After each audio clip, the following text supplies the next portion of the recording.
இந்த சம்மர் லீவில் யூஸ்ஃபுல்லாக ஒரு இடத்துக்கு குழந்தைங்களை கூட்டிகிட்டு போகணும் அப்படின்னு நினச்சிங்கன்னா இந்த ஸ்பாட்டுக்கு கண்டிப்பாக போகலாங்க. தஞ்சை பெரிய கோவில் தான் சொல்லிகிட்டு இருக்கேன். இது நாங்கள் சின்ன பிள்ளையாக இருக்கும்போதெல்லாம் ரொம்ப சூப்பராக இருக்கும். மெயின்டெனன்ஸ்லாம் அவ்வளோ அழகாக இருக்கும். ஆனால் நான் போய் ஒரு 10 வருஷம் கிட்ட ஆயிடுச்சு. இந்த டைம் தம்பியை கூட்டிகிட்டு போயிருந்தேன். கொஞ்சம் பராமரிப்புலாம் இல்லாத மாதிரி இருக்குது. ரொம்பவே அழுக்கான மாதிரி, கொஞ்சம் பாசி பிடிச்ச மாதிரியெல்லாம் இருந்துச்சு.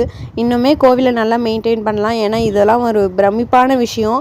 இதெல்லாம் நம்ம கவர்மெண்ட்டே பாதுகாக்கணும். பட் ஏன் இப்படி விட்டுட்டாங்கன்னு தெரியல. கொஞ்சம் பராமரிப்பே இல்லாத மாதிரி எனக்கு ஃபீல் ஆச்சு. இன்னும் அதை நல்லா டேக் கேர் பண்ணிக்கிட்டால் இன்னும் பல 100 வருஷங்களுக்கு அசராமல் நிற்கும்.